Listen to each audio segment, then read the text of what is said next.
Bonjour, c'est Nicolas Rago pour une vidéo en NL200 sur Full Tilt, 4 tabling. J'ai fait récemment deux vidéos en NL100 que vous avez peut-être vues. En tout cas, je vous conseille de les voir avant de regarder celle-là. Euh, dans cette vidéo, il s'avère que j'ai joué extrêmement loose et que les régulars ont eu beaucoup de mal à s'adapter et la plupart des joueurs ne changent, ne changent pas leur style de jeu contre moi, n'ont pas changé leur style de jeu. Je pense que c'est pour deux raisons principales. La première, c'est que ces joueurs-là ont tendance à beaucoup multitabler et donc du coup, ont du mal prennent pas le temps de trouver une stratégie optimale contre moi. Ils ont une stratégie en place qui marche plutôt bien et qui roule, donc pas vraiment de raison de changer. La deuxième, c'est que ces joueurs-là ne jouent que entre guillemets en NL200, donc ils n'ont pas forcément le bagage technique et la capacité d'adaptation pour pouvoir contrer un style de joueur qui n'est pas forcément commun à ces limites-là. Alors il y a beaucoup de joueurs qui jouent très loose, mais la plupart sont passifs ou alors s'ils sont agressifs, ils sont mauvais post-flop, ils ont souvent des gros leaks, donc voilà. Alors j'avais fait quelques tests sur d'autres sessions en NL100 et j'avais plus ou moins remarqué ça. Et je pense que c'est plutôt commun à tous les sites. Jusqu'en NL100, c'est quand même le jeu est relativement soft pré-flop. Alors en revanche, pour les quelques sessions que j'ai fait en NL200, j'étais très surpris puisque l'agressivité pré-flop est bien plus importante. On voit beaucoup plus de 3-bet et de 4-bet. Donc forcément, il y a du 3-bet light dans le lot. Et dans les coups et dans les coups qui se développent, on arrive à on voit des mains à l'abattage qui sont un peu plus faibles. On n'a pas les nuts contre les deuxièmes nuts comme on voit en NL50 entre régulars. Euh, on voit des draws qui sont poussés plus agressivement, etc. Donc en NL200, ça joue beaucoup plus. Ce qu'il faut savoir, c'est que même s'il y a des joueurs qui sont plus agressifs, il y a des joueurs qui s'adaptent pas forcément très bien. Donc j'espère pouvoir exploiter ces joueurs-là, des joueurs qui vont avoir un peu de répondant face à mon jeu, et je vais essayer de vous montrer comment justement je m'adapte moi-même à ces joueurs qui s'adaptent contre moi. Donc c'est toujours la même histoire, chacun essaie de trouver une stratégie qui exploite la stratégie adverse, et bon, c'est un peu à l'infini entre guillemets.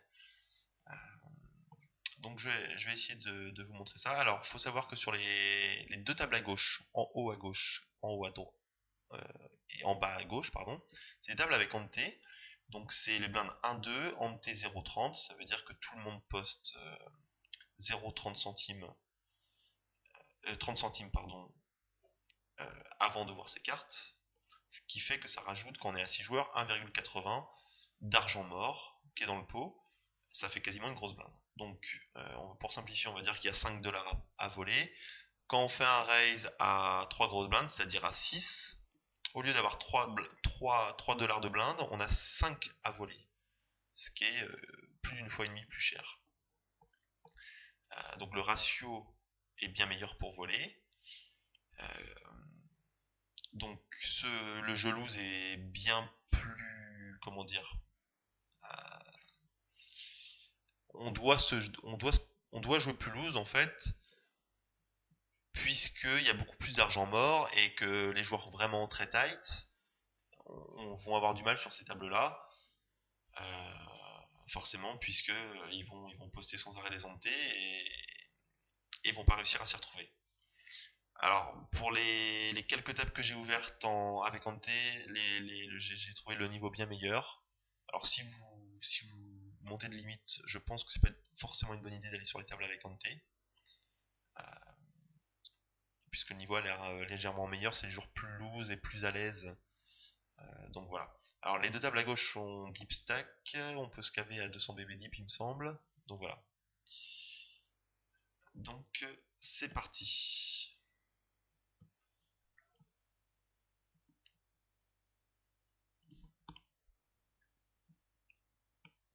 En haut à droite, Paire de roi. Alors en bas à gauche, j'ai pas commenté le coup parce que j'ai pas suivi. Je me suis fait. J'ai dû me faire. euh, je sais pas ce qui s'est passé en fait. En bas à gauche. Donc, alors en haut à droite, je me fais tribet. C'est une bonne nouvelle puisque j'ai paire de roi. Je suis au cut-off, donc ça c'est une donnée importante. Mon adversaire est en grosse blinde et à 114 $ derrière. Ici, le move le plus naturel, ce serait de pousser all-in. Tout simplement parce que déjà le ratio est au niveau du stack, c'est intéressant. Si c'est pas comme s'il avait 180 $ derrière, il a plus que 114, donc j'investis 100, 125. Le pot fait déjà 30 $ et je décide d'arrêter le coup maintenant. Ce serait une première solution que j'emploierais relativement souvent. Alors ici, le problème c'est que je suspecte mon adversaire quand même de me tribet light. Il était assez actif puisque ça fait depuis à peu près 1 heure que je joue dans la session sur ces tables là. Il me semble, ouais, 1 heure, ouais. Euh, donc j'ai décidé de just call pour piéger mon adversaire et essayer d'avoir un peu d'action. J'estime que ma main est suffisamment très forte pour pouvoir la sous-jouer.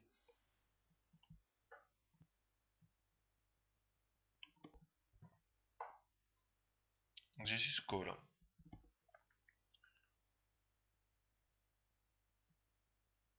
Je touche un board qui est très bon pour ma main, avec aucun relativement soft. Alors ici j'ai décidé de prendre une ligne un peu particulière. Je pense que là le jeu normal c'est comme de faire all-in. Il a 86 $ derrière. Euh, j'ai décidé encore de sous-jouer ma main et de just call en espérant qu'il essaye d'arracher à la turn. Maintenant, il y a quand même quelques cartes dangereuses qui peuvent arriver, des mains comme un 8, un 9, il peut avoir fait 2 PR ou il peut avoir touché une gutshot un peu miraculeuse. Je pense que sans historique particulier, je pense que c'est préférable d'envoyer le tapis ici.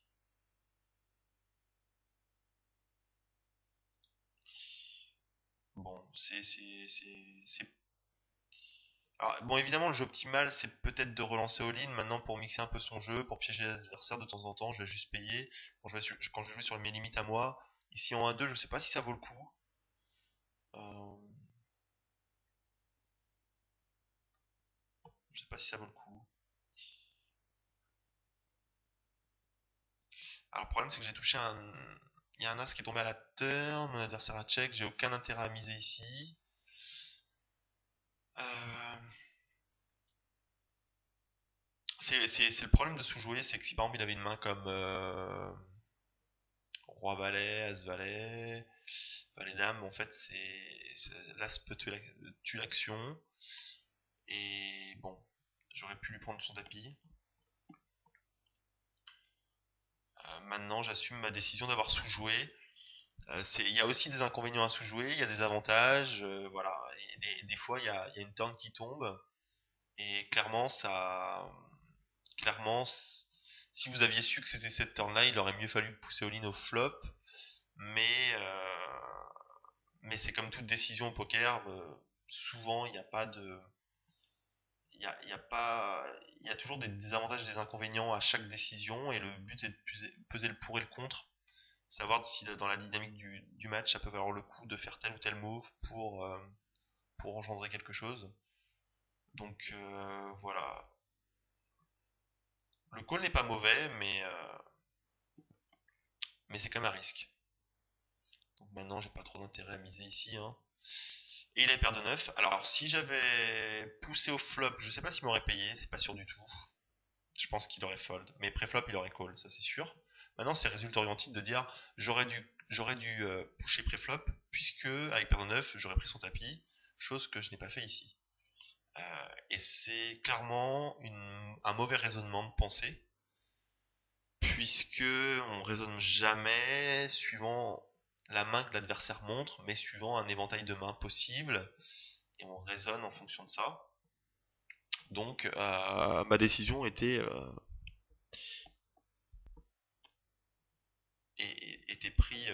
prise là-dessus. Donc voilà. En bas à droite, j'ai foldé As-10 dépareillé. UTG. C'est pas une bonne main à attaquer, puisque souvent quand vous êtes payé, en fait c'est un As qui va être dominé. En plus c'est pas suited. Donc je préfère fold. Et je préfère jouer des mains complètement intermédiaires, donc de deuxième rang, par exemple 9 et 7 suited, UTG. Je préfère la jouer plutôt que As-10 off. Même As-Valet off, on peut jeter UTG, c'est pas ridicule, et je préfère jouer des connecteurs assortis. C'est des mains qui vont mieux se défendre en fait. Quand il y a un As, en fait, vous pouvez souvent représenter l'As sur un C-bet. Vous êtes assez crédible. Pas forcément besoin de l'avoir. Et puis quand vous avez des cartes intermédiaires, ça peut être intéressant vous pouvez picher l'adversaire en fait sur des flops assez chanceux. Donc je préfère jouer ces mains-là plutôt que des mains comme As-10 qui vont se jouer très mal contre la range de call des adversaires en fait. Les joueurs vont jouer soit avec des mains intermédiaires, soit avec des mains très fortes. Comment dire, des mains type, ils vont coller avec des mains comme As-Valet, peut-être As-Dame, des paires. euh, et donc, un 10, c'est pas une très bonne main.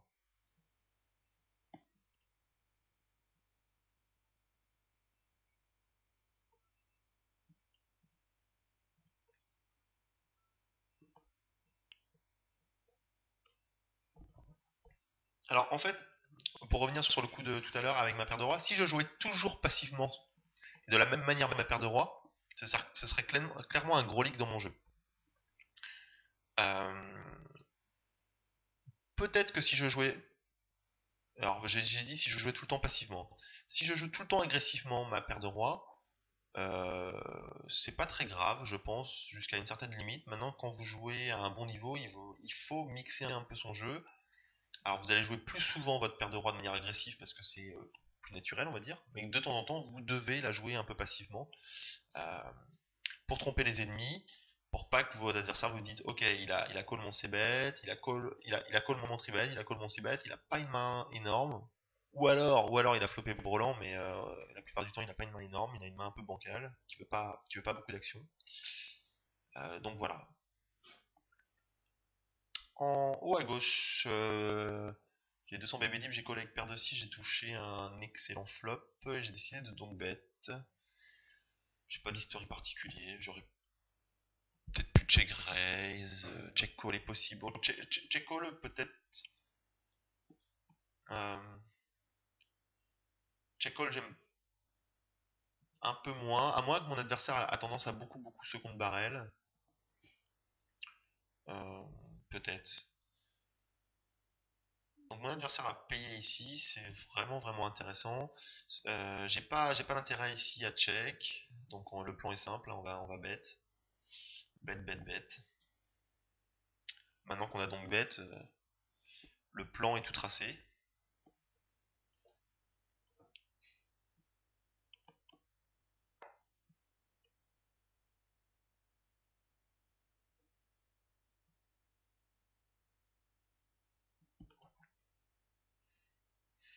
J'ai attaqué au cutoff en bas à droite avec paire de 6, payé deux fois. Je trouve un bon flop pour ma paire de 6. Très très soft, j'ai envoyé juste la moitié du pot contre des joueurs qui sont pas très tricky, il me semble.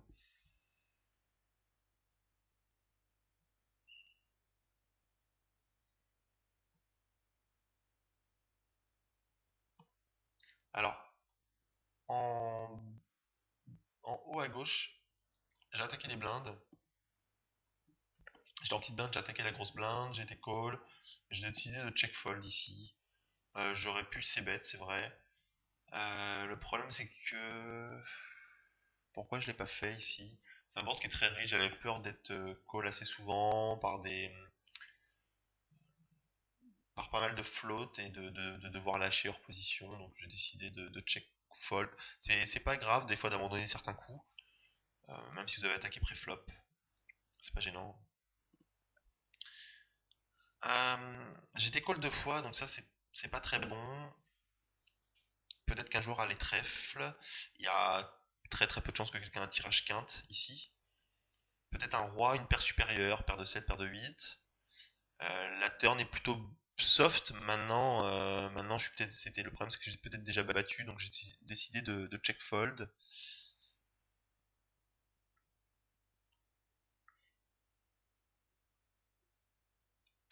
En haut à gauche, 10 et 9 off, c'est pas une très bonne main pour call, même si c'est une attaque du cut-off et que je suis bouton. Donc au lieu de la fold, j'ai décidé de la tribet. Ça, c'est le genre de main que j'aime bien tribet. C'est une main intermédiaire. Si je suis call, j'ai la position, ça a un peu de potentiel. Donc voilà. J'avais l'avantage d'avoir 230 dollars et mon adversaire était profond. Il faut savoir aussi que c'est une table avec ante, donc les adversaires ont tendance à jouer beaucoup plus loose, et forcément, comme les joueurs jouent plus loose, on peut se permettre de voler plus facilement, etc., etc. Mais les joueurs savent qu'on vole plus facilement, donc il y a des contre-mesures, les joueurs peuvent nous forbet, etc. Donc, mais là, j'ai pas trop d'historique, donc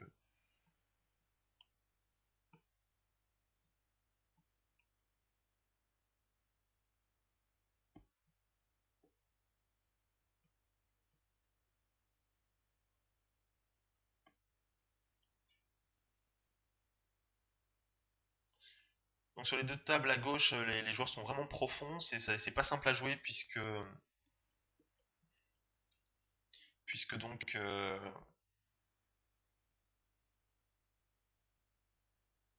les coups sont beaucoup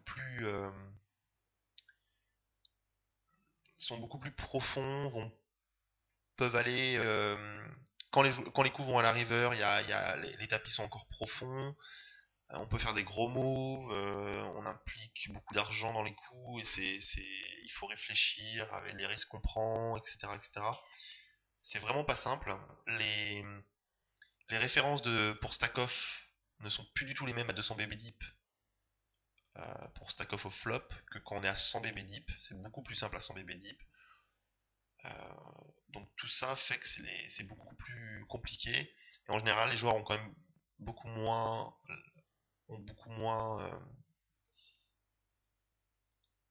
l'habitude de jouer à 200 BB deep. C'est encore, c'est relativement peu étudié, je trouve. C'est peut-être ce qui manque un peu dans la théorie du, du Hold'em. C'est le jeu très profond. Donc voilà. À droite, le joueur, en bas à droite, le joueur UTG plus 1 a attaqué. J'ai juste payé au bouton avec paire de 8.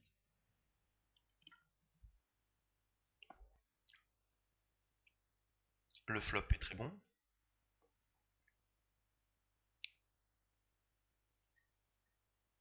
Mon adversaire, c'est bête. Euh,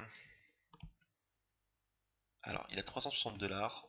J'en ai 347.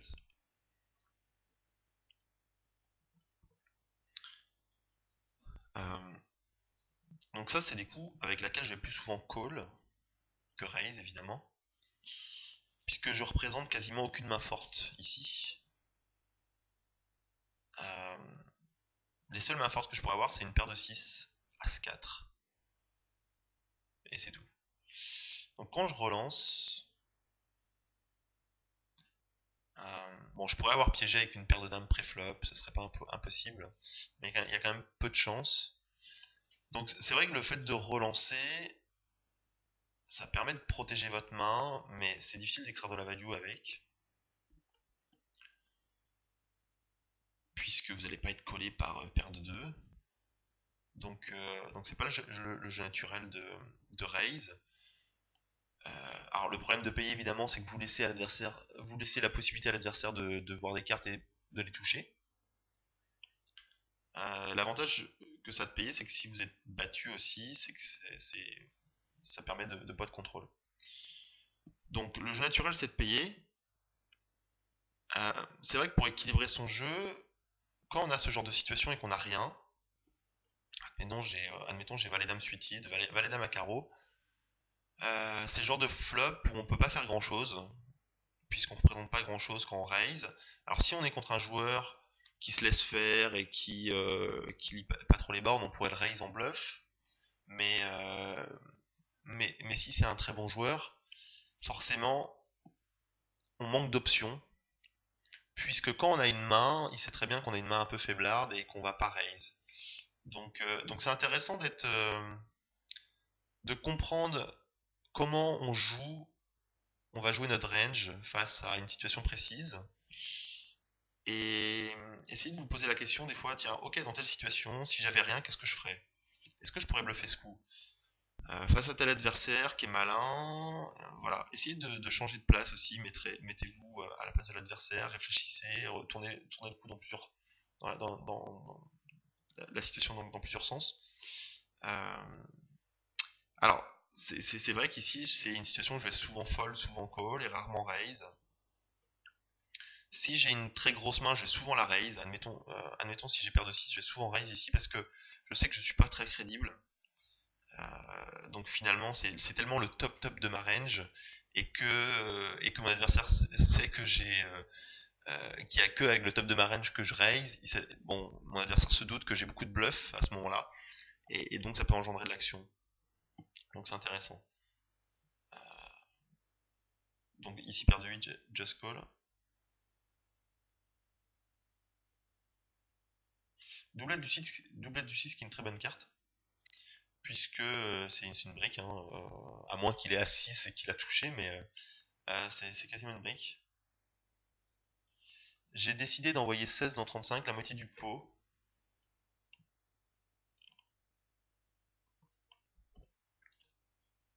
En fait, j'espérais être payé par Ace High ici. Je pense que c'est genre de joueur qui va pas souvent me check raise en bluff.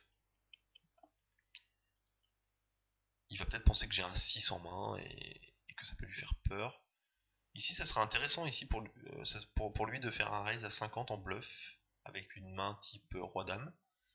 Ça pourrait être intéressant puisque c'est difficile pour moi de faire quoi que ce soit. Donc j'ai décidé d'envoyer juste la moitié du pot et de checker la river.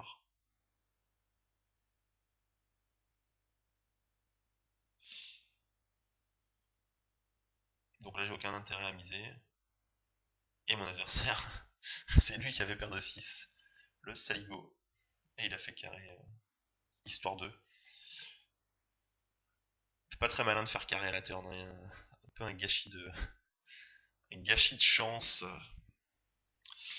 Son full lui suffisait.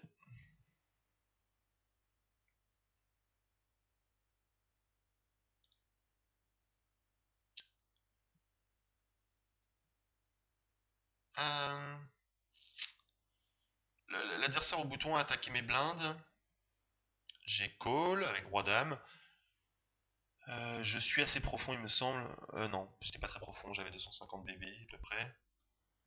250 dollars, pardon. Donc je sais que mon adversaire au bouton va attaquer très souvent. Roi-dame, c'est une main qui est ultra devant sa range. Maintenant, avec cette profondeur-là, c'est pas facile de tribet.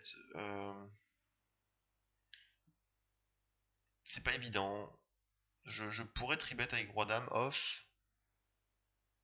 Je pense que je vais faire un mix des deux, peut-être 50-50. Call 50%, raise 50% du temps.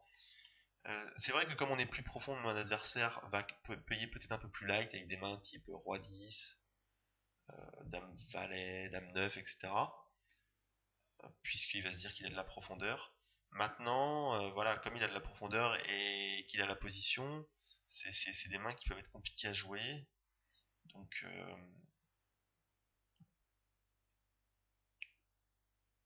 donc voilà, ça a des avantages et des inconvénients. Euh, j'ai décidé de just call et de donc bet sur ce flop puisque j'ai pas envie de check raise. Le pot peut être gros, s'il a des tirages, il va pas lâcher. Je pense que s'il a strictement rien ici, il va directement lâcher. Je préfère tout de suite donc bet. Et si je suis call, a priori je vais abandonner, sauf sur une scary card type un valet de pique.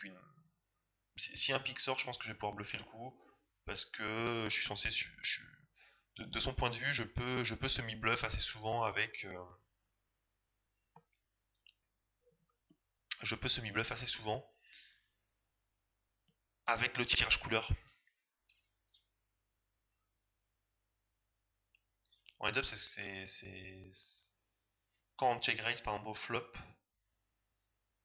et que une troisième carte de la couleur tombe à la turn, c'est un excellent bluff, quand vous avez rien évidemment, mais de bet la turn, quand votre adversaire a call votre check raise. Et ça passe très souvent. Alors quand je parle en heads up, en vrai heads up, hein, pas seulement au flop. Ça marche très souvent puisque l'adversaire peut vous coller avec deuxième paire au flop, par exemple, votre check raise, et puis il abandonne sur si quand la turn est mauvaise.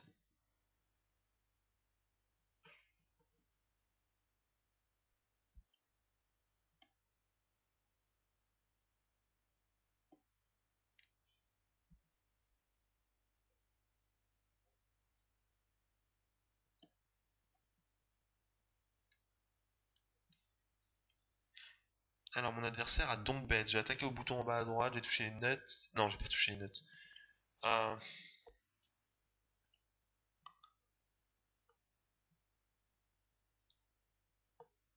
Mon adversaire a donc bet, je sais pas du tout ce que ça veut dire. J'ai touché tirage quinte par les deux bouts.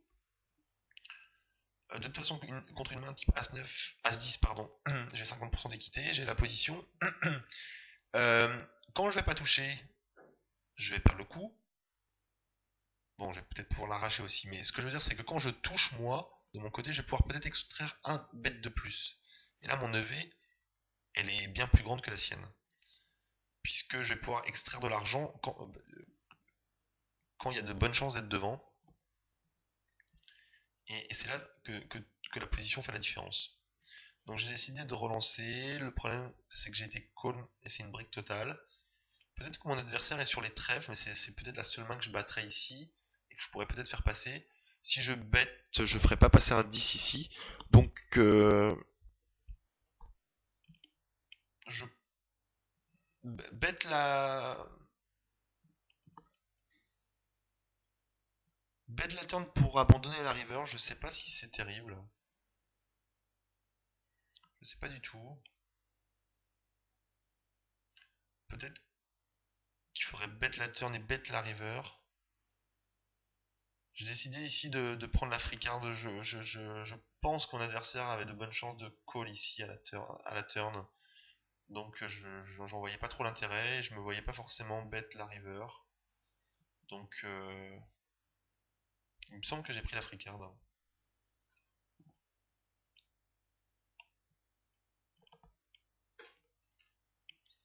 Le problème c'est que je touche des très mauvaises cartes. C'est des briques totales. Si c'était un 8, un 7, un As, un Roi, Valet. C'est des cartes assez dangereuses pour lui. Que je pourrais soit value si j'ai touché, soit bluffer si ça n'a pas touché ma range. Bah, ma main, pardon.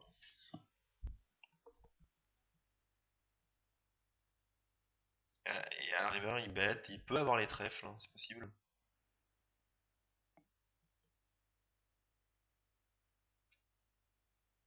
Donc, il y a beaucoup plus d'actions sur les deux tables à Kante. Donc tous les joueurs veulent voler les blindes, tous les joueurs savent que le ratio est meilleur, donc ça raise, ça raise, ça raise. Quand les parties sont complètement folles, c'est peut-être à ce moment-là que le jeu taille peut marcher. Peut-être, paradoxalement.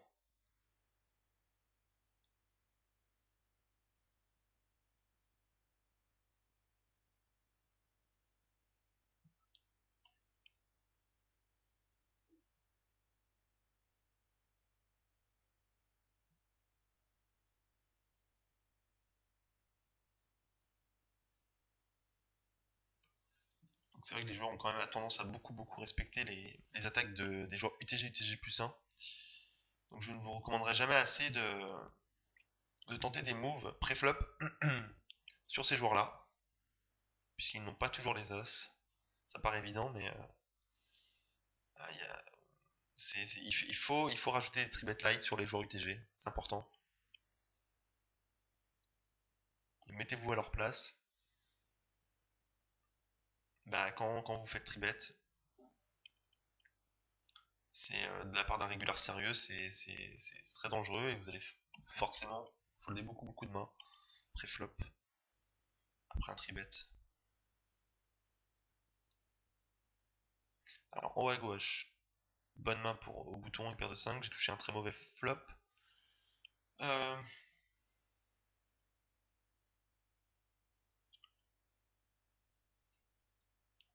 alors en fait,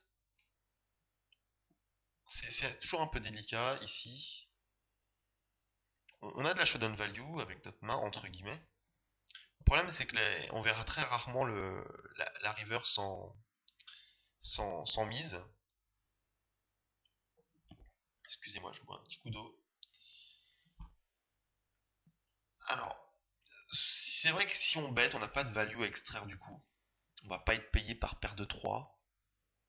On peut être payé par un tirage, mais le problème c'est que si on marque de la faiblesse à la turn, on se fera peut-être voler le coup à la river. Donc finalement, on va pas miser ici pour value. On va miser ici pour prendre le coup directement. Le problème du check, c'est que même si on a les meilleures mains, qu'est-ce qu'on fait s'il y a un 10 qui arrive et que notre adversaire bet à la turn? Je pense clairement que le call est mauvais dans cette configuration-là, à la turn, puisqu'on sera relativement souvent derrière, mon adversaire aura peut-être des outs qui peut toucher, etc., etc. Donc tout ça combiné, plus le fait qu'on puisse se faire bluffer à la river, fait que c'est un call sûrement mauvais à la turn. Donc si on check ici, c'est pour abandonner le coup, en espérant que notre adversaire ne bouge plus une patte. Euh, donc clairement, j'aime pas trop cette ligne, donc je préfère bet ce flop. Y a... Les joueurs ont tendance à pas beaucoup check raise sur Ace High ici. Donc si mon adversaire call, je vais abandonner. Et c'est pas le genre de board où mon adversaire va float hors position. Donc finalement, ça a tous les avantages.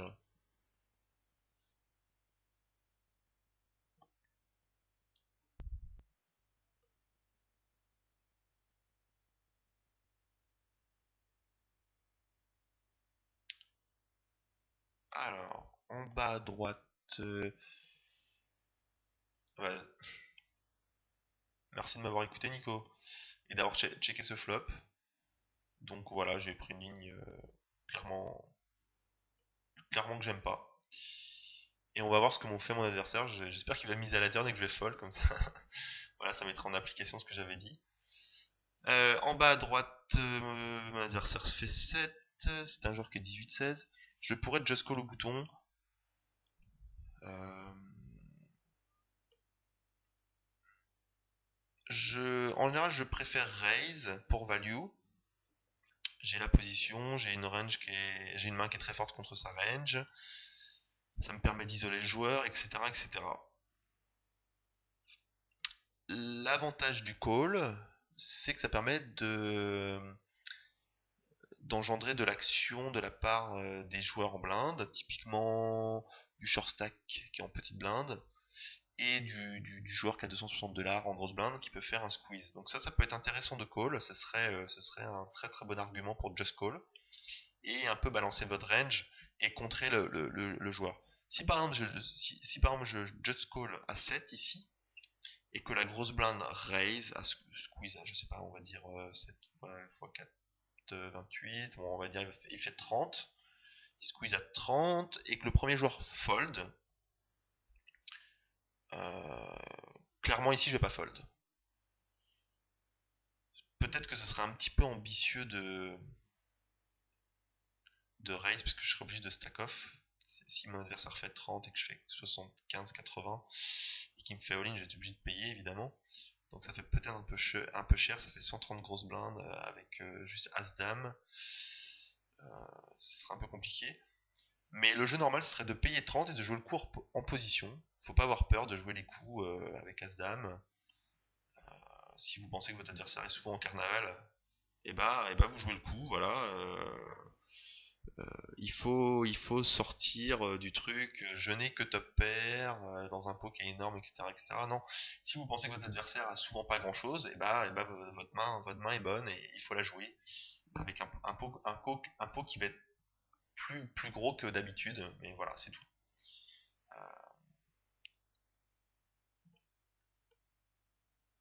Et si le joueur qui était 18-14 avait call le tribet, je pense que j'aurais pu call aussi. Je pense. On va voir ce qui se passe en haut à gauche. Je suis très curieux.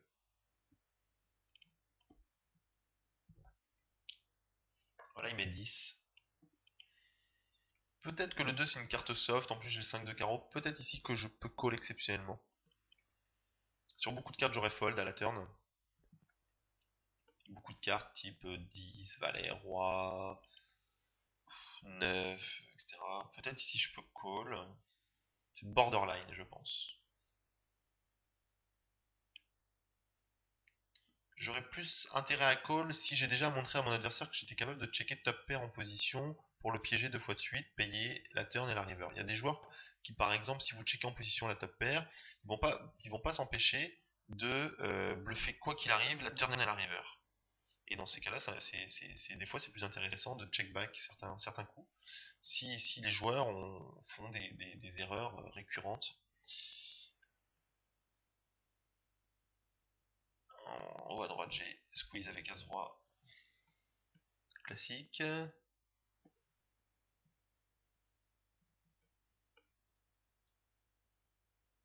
As-3 utile, c'est pas une main que je vais call. Hors position.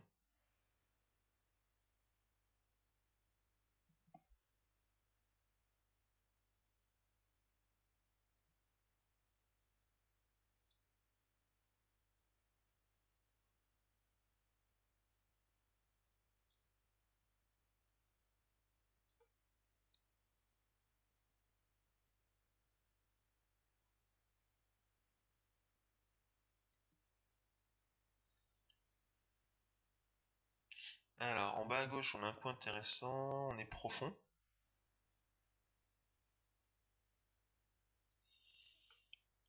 On est profond. Et c'est un adversaire qui est relativement loose, il me semble. Il m'avait call plusieurs fois en position mon tribet avec des mains un peu bancales. Je l'avais vu call avec... Oh, je sais plus. Alors, j'ai décidé ici de tribet pour value. C'est vrai que si je me fais 4-bet ici, je vais être obligé sûrement de fold. Je pourrais call son 4-bet en position si je pense que mon adversaire va 4-bet extrêmement souvent en bluff. Puisque le shove est peut-être un peu cher par rapport au stack size, c'est peut-être pas forcément bien, peut-être pas forcément les bons stack size pour stack off avec. Mais voilà, il faut toujours équilibrer, il faut pas avoir peur de payer un 4-bet avec As-Valet si vous pensez que votre adversaire 4-bet énormément. Bon, ce qui n'arrive pas forcément à ces limites-là, j'en conviens. Mais voilà, faut pas faut pas avoir des préjugés sur des mains, ne pas jouer tel coup, telle main dans tel coup, ne pas stack off avec telle main, etc. Non, réfléchir vraiment aux situations et à la fréquence, au jeu des adversaires, etc. Et il y a contre des joueurs, stack off à son bébé deep avec As-Dame, c'est même pas, c'est un no-brainer, il n'y a même pas d'hésitation. Et il y a contre certains joueurs, stack off avec As-Dame, c'est strictement horriblissime, puisque c'est des joueurs ultra nip. Donc voilà, il faut pas avoir une il faut savoir remettre en cause les ranges adverses, ses ranges, etc. Ici, j'ai touché un flop riche, mais bon pour ma main, avec deuxième paire, j'ai ses bêtes, j'ai des calls. Mon adversaire peut me call avec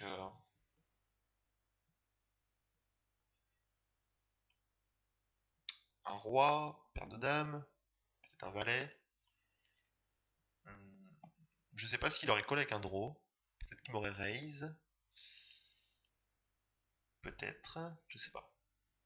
Je sais pas, je sais qu'il est agressif maintenant, est-ce qu'il va jouer tout le temps ses draws agressivement? Donc ici je bet, si mon adversaire me raise,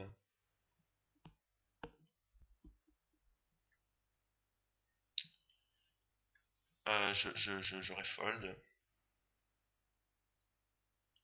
J'aurais fold, parce que ça va être une main qui va être difficile à jouer. Euh, Alors là, ça serait intéressant de savoir sa range pour value. Peut-être As-Roi. As-Roi minimum. Ce serait sûrement As-Roi minimum. Et évidemment, Roi-Valet, Roland de 8, etc. Mais je pense pas qu'il. C'est pas sûr qu'il reste des Rois-Dames ici, hein. C'est pas sûr du tout. Alors, il y a des joueurs, par exemple, qui ont une. Dans les gros pots, ils ont une. Ils ont des raises. Comment dire, euh, pour value qui sont trop fins. Ils ont tendance à trop pot de contrôle avec beaucoup de mains et en fait ils vont raise qu'avec des très très fortes mains. Par contre, ils vont pas s'empêcher, ils peuvent pas s'empêcher de raiser assez souvent en bluff. Donc, donc ce qui fait c'est que la range est très très mal équilibrée et si les joueurs s'en aperçoivent, et ben ces joueurs-là peuvent exploiter cette personne-là. On peut l'exploiter comme ça en lui revenant dessus si on pense que notre adversaire bluffe plus souvent qu'il ne value quand il raise. Bon, alors ici j'ai pas de read particulier donc c'est un peu difficile. Donc je pense que j'aurais fold sur le raise. Ici je touche une très très belle brique. Mon adversaire va checker. J'ai pas vraiment d'intérêt ici à miser. Je pense que de toute façon si je mise j'ai 295, je pense pas que mon adversaire va check raise en bluff. C'est relativement tricky. Il pourrait le faire avec un draw, mais c'est relativement tricky. Euh, donc je préfère checker. Et à l'arrivée, mon adversaire a checké encore très vite, ce qui me montre qu'il a sûrement une main un peu faible mais faite. Donc il faut savoir si je suis plus souvent devant ou derrière. Il peut avoir une main type Dame-Valet. Il peut. Donc, quelle main sur laquelle je peux prendre le value? Dame-Valet, Valet 10. Mais encore, c'est même pas sûr qu'il call. Il y a pas mal de mains avec lesquelles il peut me call aussi et qui me battent, comme Roi-Dame, Paire de Dame. Bah, je pense qu'ici il aurait peut-être misé ici s'il avait une grosse main. Je pense pas qu'il aurait encore sous-joué. C'est assez borderline de value bet ici, hein, je pense. Il faudrait vraiment connaître le joueur et qu'on ait un historique de bluff à la river pour pouvoir être collé plus light. Puisque sinon, l'adversaire n'a pas de raison de payer avec juste un 8 par exemple. Donc j'ai décidé de just call. Et il s'avère que mon adversaire avec 5 et 6 à trèfle. Il me semble. Tirage couleur. Il a touché une paire à la river.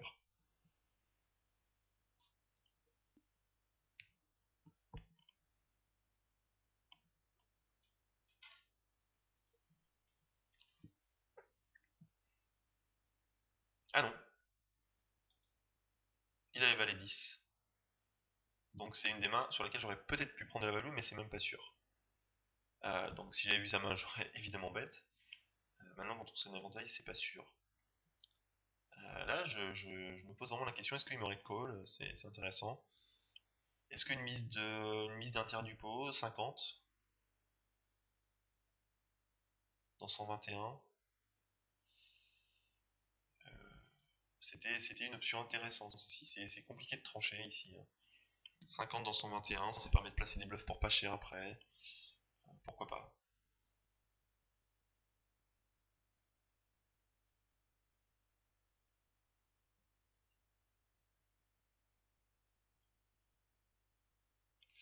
Alors, je vais revenir un petit peu en arrière parce que je sais pas ce qui s'est passé pré-flop. En haut à gauche, on revient sur le coup.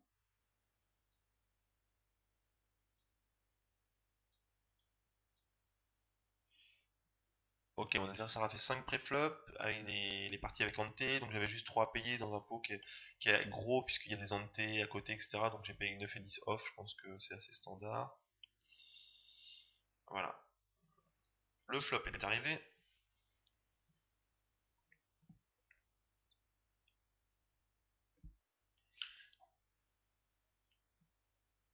Et j'ai décidé de check call avec ma gutshot.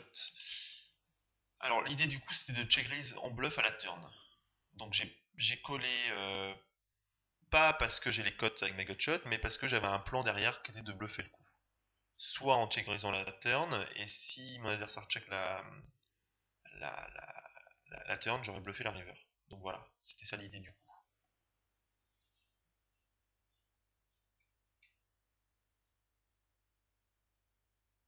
Et j'ai touché ma gutshot. Alors, si j'avais pas touché, si par exemple ça avait été, si j'avais touché un 10 ou un 9, j'aurais check pour, j'aurais check ici pour la showdown value. Si j'avais rien touché, j'aurais bet la river et j'aurais sûrement misé fort. Voilà. Ici, je décide de miser le pot. Alors, j'espère être call pour deux raisons. La première, c'est parce que je suis max. Et la deuxième, c'est parce que mon adversaire va avoir la main et il va se dire qu'il a collé avec une gutshot hors position. Et il va se dire, lui, ok, il a jamais ses draws, même les plus pourris. Donc ça, c'est intéressant. Ça permet de se donner une image un peu fishy.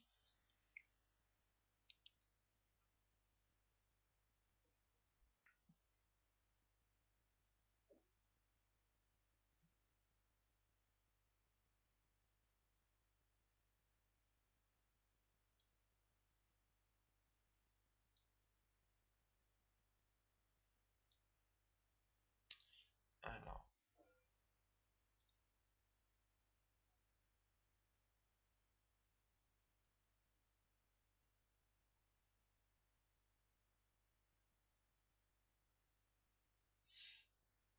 je vais avancer un petit peu ici.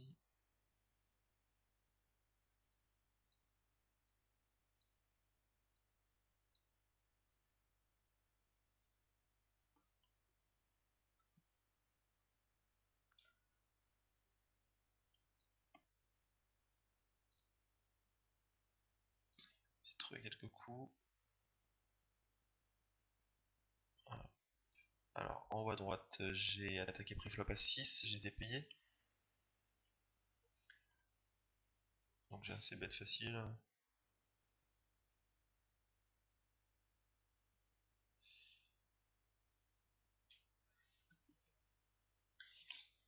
La turn est assez dangereuse. Euh, la turn est assez dangereuse.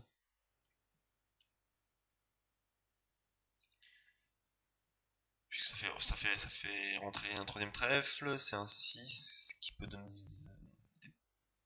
Non, il y a pas de, y a pas, y avait pas de tirage 4 par les. Le seul tirage 4 par les deux bouts c'était avec 6 et 7, donc ça n'a pas fait rentrer la quinte.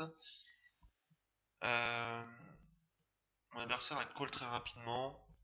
Le problème c'est que s'il avait un 8, alors le 6 de trèfle peut lui donner soit une gutshot avec 8 et 9, soit tirage par les deux bouts avec 8 et 7. Alors c'est vrai que si son 7 c'est pas un trèfle, c'est un peu difficile pour lui de payer. J'ai décidé de pot.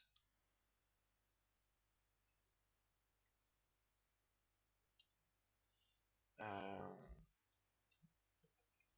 et j'ai été payé très vite encore. Je sais pas. En fait, le timing m'indique que j'ai l'impression que c'est sûrement une main faible avec laquelle il m'a payé. Le pot fait 90, il lui reste 103 $. J'essaie d'overbet le pot. Je pense que je peux faire passer beaucoup de rois, qui pour roi valet. Je pense qu'il peut avoir roi dame aussi. As roi, il en reste sûrement tribet. Avec un 8, il peut avoir, il peut m'avoir payé qu'un 8, mais dans ce cas-là, il avait 2 paires 8-6. Auquel cas, il aurait full. Mais il aura quand même pas souvent un 8 dans sa range. Il aura jamais la quinte. Hmm, Je pense pas qu'il ait couleur parce qu'il a payé très vite à la turn. Je pense qu'il aurait réfléchi. Donc ici, on décide de bluffer le coup en overbet. C'est assez intéressant, ça c'est scary. En espérant que ça passe. Alors, abandonner ici, c'est pas horrible, hein. Bon, d'ailleurs, c'est assez marrant parce que mon adversaire a snap fold.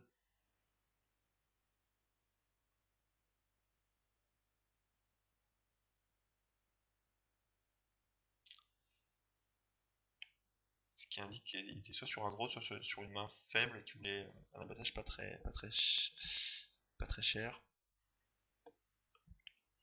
En bas à droite, j'avais payé avec As de suited au bouton contre le cut-off. C'est une main qui va se jouer plutôt pas mal.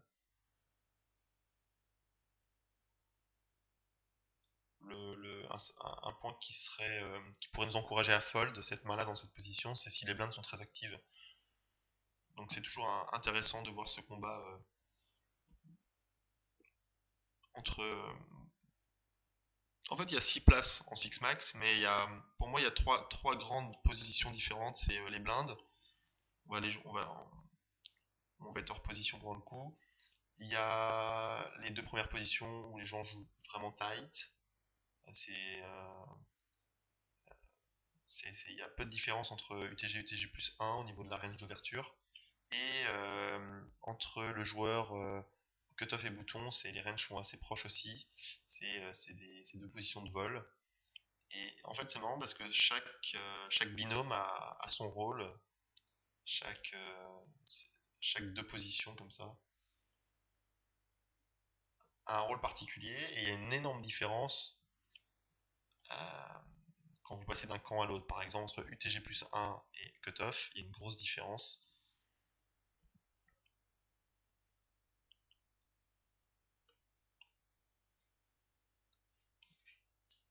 Il y a une grosse différence de range d'ouverture. Ça joue beaucoup plus tight.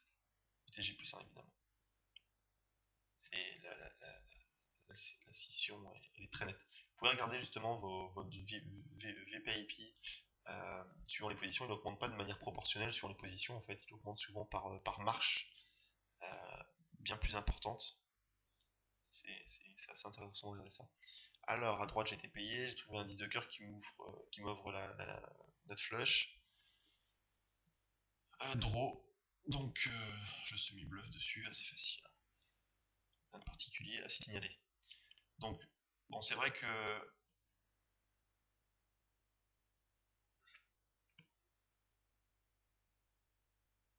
les parties avec Ante, comme il y a beaucoup plus d'argent à voler, on a tendance à attaquer un peu plus fort. Ici, c'est un peu par manque d'attention, j'ai fait souvent 6 préflop, mais on pourrait faire 7 ou 8, même 8 quand on est UTG plus 1 pour dissuader les gens de nous call, surtout que quand on est UTG, on n'aura pas la position sur les 3 jours suivants.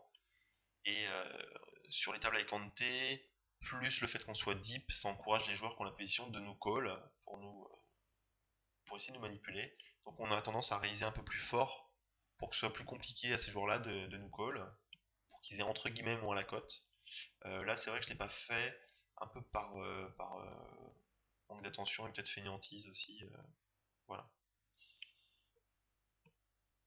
J'ai call, j'ai call avec As6 en position, j'ai call le C-bet. Et le problème c'est qu'il y a un quatrième trèfle qui arrive, c'est un peu difficile, je back un total bluff. Donc dans le doute, je vais quand même passer.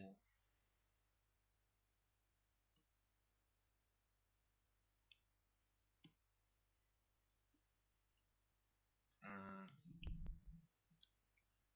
C'est vrai que c'est ce genre de board, quoi qu'il arrive, ce genre de pattern, je vais pas souvent raise à la turn. Puisque c'est vrai que si on a vraiment une très grosse. Si on a un petit trèfle, on va préférer just call pour inciter un bluff ou du moins pas de contrôle le coup. Si on a un gros trèfle, euh, si on a la dame de trèfle, même si on a la note flush, en fait, on va essayer de jouer un peu toujours pas. On va souvent fold ou call et c'est vrai que c'est un peu difficile de bluffer ce genre de coup finalement parce que c'est pas évident d'équilibrer sa range de value et elle est assez fine finalement, il y a très peu de cartes avec laquelle on peut raise, donc c'est pas évident à jouer ça. Euh, En haut à droite, un coup simple, hein, je me fais tribet par un joueur qui est relativement short stack, donc bah, je vais pousser all-in, surtout que l'autre qui m'a payé a un petit tapis.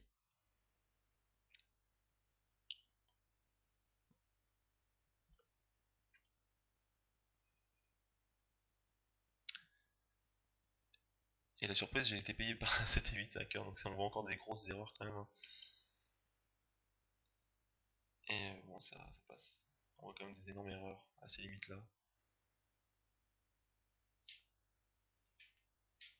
Les gens pensent que CT8 a une main qui se défend bien, alors évidemment c'est peut-être la main qui se défend le mieux contre Perdas, mais ça reste une mauvaise main pour payer le all-in et ça se défend très mal contre la range adverse. Donc faut pas tout confondre en fait. Euh, Tiens, un point. Ah mince.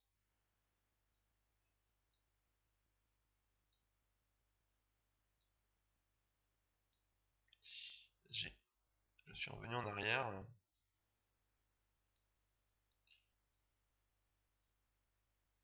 Voilà. J'ai en haut à droite, j'ai Just Call avec paire de valets. Euh, Puisque le joueur est UTG, il est UTG. Alors on est qu'à 5 joueurs, hein, attention. Par contre, j'ai regardé ses stats, il est 10-8 sur 137 mains. Donc il est très serré. Cette main-là, je vais les jouer vraiment en douceur. J'ai aucun intérêt à tribet puisque je vais faire fold toutes les mains que je bats. Et j'engendrerai de l'action sûrement avec des mains qui me battent. Donc ici, on va la jouer, passivement, cette paire de valets. Et on va voir comment le coup se développe. En général, un joueur qui est 10-8, c'est un joueur qui est serré, mais qui a tendance à pas faire de move quand il a rien. Donc c'est un joueur qui est assez lisible. Euh,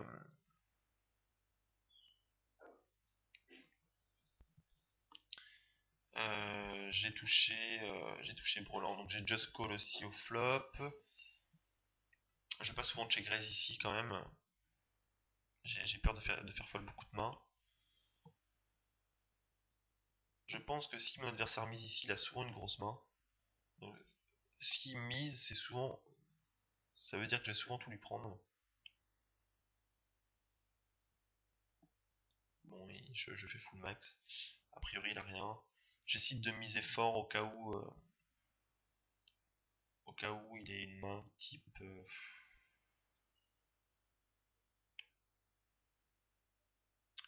Qu'il ait pas de contrôle avec paire d'as, paire de roi, au cas où. De toute façon, il a très souvent rien ici. Et quand il a quelque chose. Bon, il peut avoir paire de 8 aussi, paire de 6 peut-être, mais je pense pas qu'il me paiera de toute façon avec paire de 6. Paire de 8 non plus. Oui, non, paire de 8 non. Puisqu'en plus le tirage quinte est rentré, et tout est bête, tout le bas. Donc je décide de miser fort en espérant qu'il ait une grosse main. Qu'il ait une. Voilà. Puisque c'est possible que si je mise un peu moins fort, il me paye juste avec les as ou les rois, ou les dames.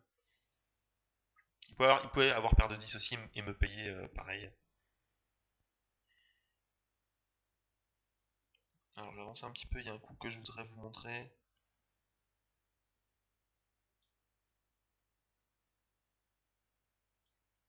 Et je vais finir là-dessus. Voilà. En haut à gauche, As-Dame. Que j'attaque UTG, je me fais tribet par un joueur dont je n'ai pas les stats, mais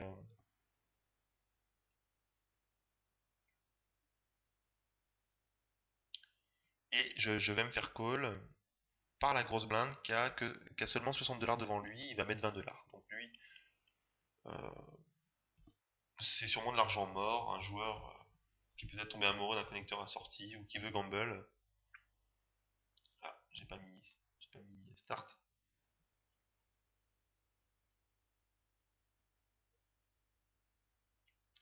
Alors ici la question se pose, c'est que faire face à un tribet. Même s'il y a 20 $ d'argent mort, ah ben j'ai pas la fin. J'ai pas la fin du coup. J'ai coupé avant. C'est pas gênant. Je vais vous la raconter. Euh, donc il y a un joueur qui a fait 20 grosses blindes et moi j'ai call. Je vais vous expliquer pourquoi j'aime pas cette décision. Souvent quand je me fais tribet par un joueur qui joue pas mal et que je suis UTG, c'est une main, As-Dame c'est une main qui va jouer vraiment pas bien. Si c'était As-Dame suited, j'aurais peut-être pu call avec la cote que ça donne et voilà, j'aurais peut-être pu call. Mais As-Dame off, c'est assez borderline quand même. Si j'ai un historique d'un joueur avec un joueur et je sais qu'il est capable de me tribet souvent light quand je suis UTG, je peux coller un peu plus facilement. Mais si je pense que mon adversaire est vraiment très tight euh, et qu'il a pas il va jamais voler dans cette position-là, dans ces cas-là, il vaut mieux fold puisque c'est une main qui a des mauvaises cotes implicites. Donc j'ai call, le pot fait 60 $ et le flop arrivé, As, c'était As 18 avec deux trèfles. Le 8 de trèfle et le 10 de trèfle. Le premier joueur à checker, j'ai envoyé 40 $ dans 60, les deux ont fold. Et j'aime pas du tout cette ligne non plus. Bah j'aime pas. En fait, je voulais pas subir le coup et je voulais pas que mon adversaire prenne de free card puisque j'ai deux adversaires et c'est un board assez dangereux. Et dans ce cas-là, si y a un valet qui arrive, un roi, ça va être des cartes assez difficiles et ça va être compliqué de faire quoi que ce soit. Donc j'ai décidé de bet pour éviter que mon adversaire prenne la free card. Ça c'est un avantage. Euh, le désavantage c'est que finalement si je me fais raise, c'est qu'est-ce que je fais. Et à vrai dire, j'avais pas trop de plans en tête, je crois. Donc c'est vrai que c'est sûrement meilleur de bet quand l'adversaire n'a que 200 $ que si on avait 350. Puisque ici, je lui demande un petit peu son tapis, entre guillemets. Donc c'est vrai que c'est un petit peu plus de force, ça empêche un peu les moves, surtout quand il y a ace high, ça dissuade un peu les joueurs. Ils ont peur qu'on a un as et qu'on le lâche pas.